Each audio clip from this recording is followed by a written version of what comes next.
In my last video, I put Destiny 2's reworked swords through their paces, and I was pleasantly surprised to find the weapon type felt good. But hacking and slashing with one sword on one class is only enough to give me an impression. I want to know everything there is to know about swords, so today we're going to change things up. Previously, we looked at the Warlock and a generalized sword playstyle with the adaptive sword, but today we're kicking things up a notch with the Titan and the aggressive sword. Let's get started. And here we go, we are on our Titan and it is time for us to start destroying things. But before we get into the field, we've got to talk about what's going on here.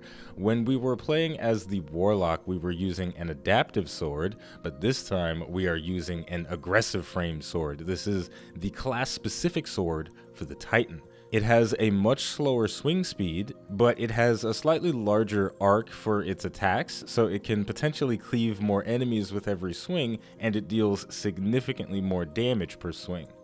We've also got a different trait to make use of this time, counter attack. Blocking an attack immediately after guarding increases damage for a short duration. For a lot of red bar enemies, we're going to kill them in one hit, so utilizing counterattack there is not going to matter much. But if we're fighting a big beefy major or a mini boss level enemy, timing our guards effectively will significantly increase the amount of damage we deal.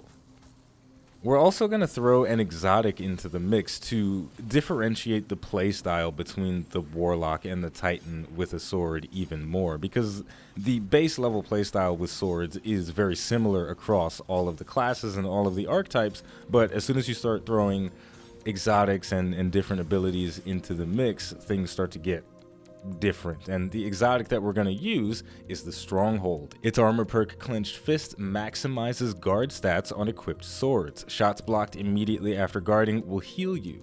I haven't done any testing with the Stronghold yet, but just by the description, I'm assuming that it's going to give me maximum efficiency, maximum endurance, and maximum resistance. So I should be able to tank a lot of shots while I am raising my guard.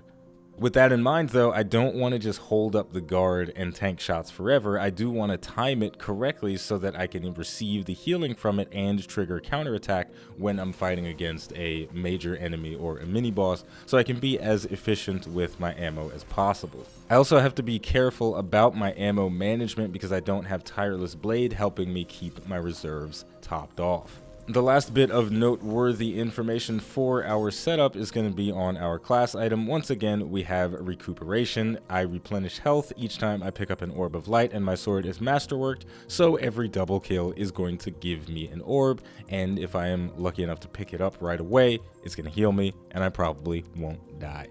With all of that stuff locked down, it's time for us to get out into the field. We're going to skip over the Lost Sector portion and go straight into a Nightfall because we've already seen the base level gameplay with a sword. It's time to push things up a notch. So we're going to head into the Pyramidion in the classic Nightfall playlist. And we've touched down on Io. Before we get into the combat, I want to make a note of what the Stronghold is doing for us. So I can hold my guard out indefinitely.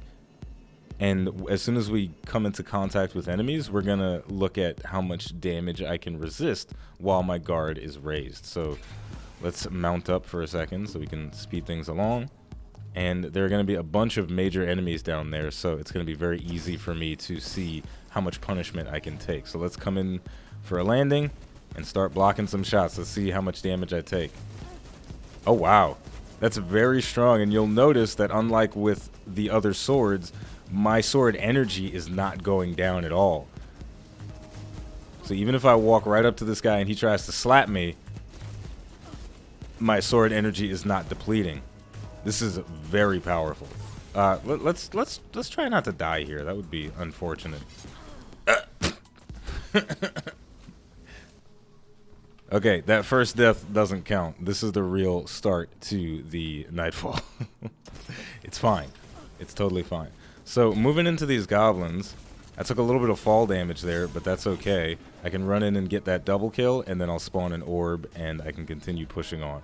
So now that I know that my guard has a lot of resistance on it, I'm going to feel very confident about just marching forward into crowds of enemies to close that distance. Whereas with the Warlock, I didn't feel comfortable doing that, because even with the guard raised, if I'm getting team shot by a huge pack of enemies, then I'm not going to be able to really do that much to them. Though we triggered counterattack and clenched fist there, and that orb from recuperation is going to help me out tremendously, because these enemies are doing a lot of damage here.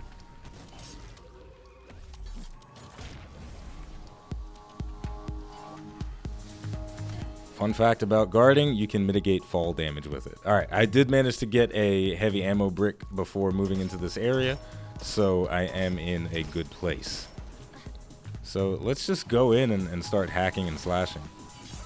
I'm not gonna worry too much about counterattack for these red bars, because they don't require that many shots to deal with.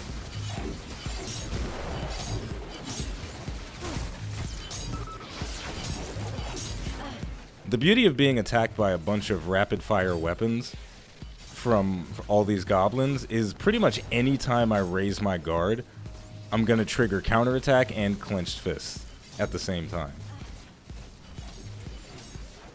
I'm actually running low on ammo.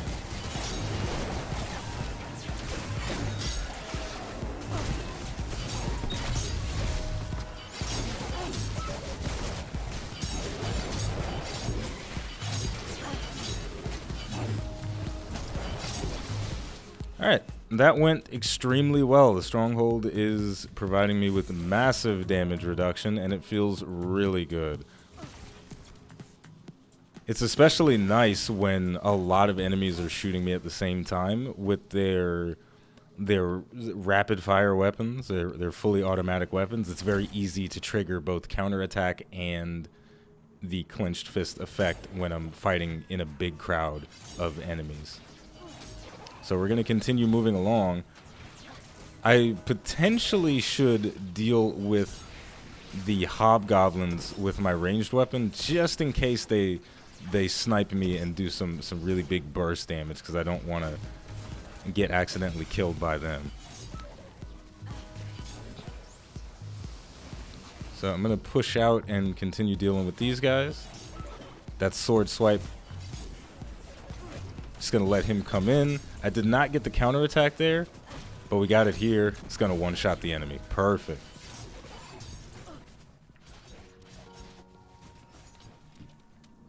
So far, so good. We are doing a great job against these enemies. Obviously, if we go into an environment like the Nightfall Ordeal at Legend or Master, we're going to struggle a bit.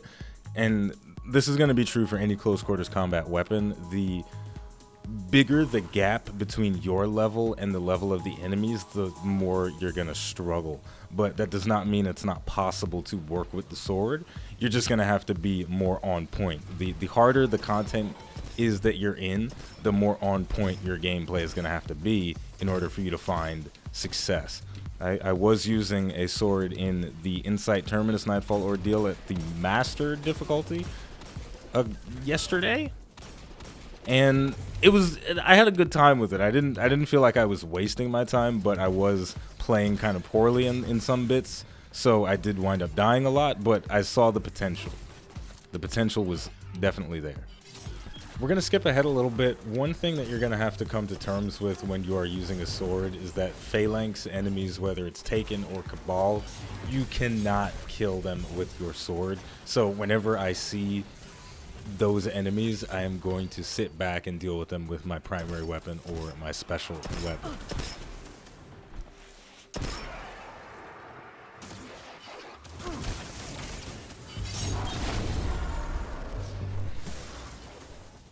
Next up, as we move into the boss fight with Brachion, if you really want to make the sword a part of your arsenal, then you've got to get comfortable with going toe-to-toe with bosses and really risking it for the biscuit. It is possible to mitigate the boss stomps so that you don't get knocked back into another franchise.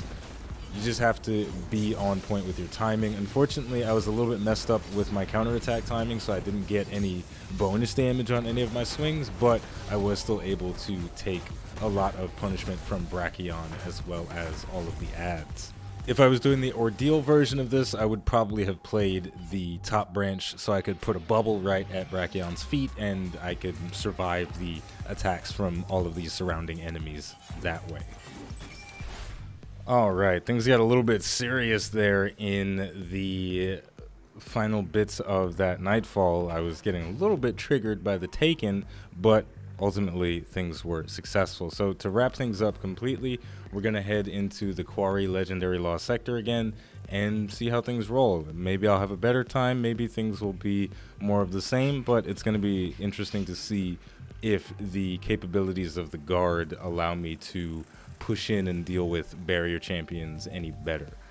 Alright, we're going to start things off the same way I did with my Warlock. I'm going to play very passively and wait for enemies to push into me before I go in to deal with them. I'm taking a lot of damage from these Cabal. I think I'm just going to put up my barricade and wait for those grenades to explode.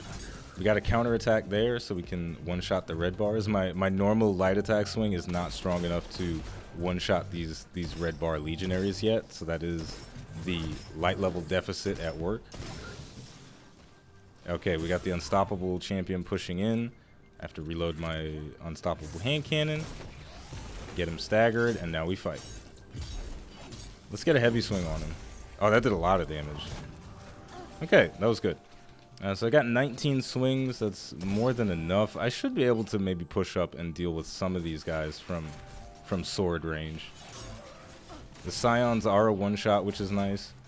They are in weird positions, though, so I'm having trouble actually getting to them. So let's just be conventional. Oh. That's fine. Hello. Alright, taking things a little bit slow here, but that's no big deal. We got a lot of enemies pushing up on us. I can't deal with a Cabal Phalanx with my sword, so I'm always going to use my primary and special weapons to deal with them. And for these last guys, we'll just shoot them in the face. Now we're moving into the next area where we've got another champion and a bunch of red bars. My ammo is a little bit low, but the way this is set up, I don't feel super comfortable pushing into these guys with the sword because the champion is to the right of those guys. It might work, it might not. I have to be really clean about this if this is gonna work. Let's see if we can do it.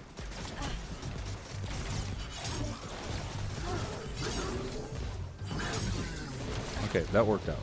Now I have to stagger the champion. I'm getting pushed by the Cabal Gladiator, so I don't want to fight him while the champion is next to me. Oh shit, he takes a lot of damage. That's fine.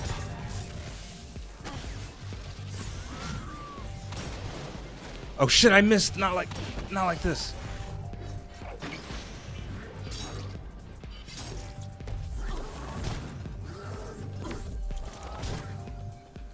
Alright, that was way cleaner than I was expecting it to be. We almost died there to the Cabal champion, but if I didn't have the ability to guard and mitigate a lot of damage, his flaming pushback attack would have straight up killed me. And there we go. That's going to do it for the Titan and the aggressive sword and the Stronghold exotic. This was a lot of fun, very effective as well, but I wasn't able to clear out that final boss room, again, without the assistance of the Rasputin robots. Just the layout of that boss room in the Quarry, in the legendary Lost Sector adventure, is very difficult to handle, especially when you're playing solo. But my experience with the swords, again, I didn't feel like I was wasting my time, and I felt like I was effective, especially when I was able to manipulate the different mechanics well. Counterattack, very strong. If I can get better at my timing for that, my damage output will be really awesome. So with a little bit of practice, I'll get better, and I'll shred enemies to bits even faster. The next time we come back, we're going to play on the Hunter and look at one more alternative playstyle with the sword, and we're going to look at the lightweight archetype as well. This one is unique to the Hunter, so this is going to be a little bit more sneaky next time. So if you enjoyed this video and you'd like to support the channel more than you already do just by watching, liking, subscribing, and commenting, you can head over to patreon.com/iBluairJgR to become a patron. As always, the name of the game is Destiny 2, the name of the channel is iBluairJgR. Thank you for watching, and I'll see you next time.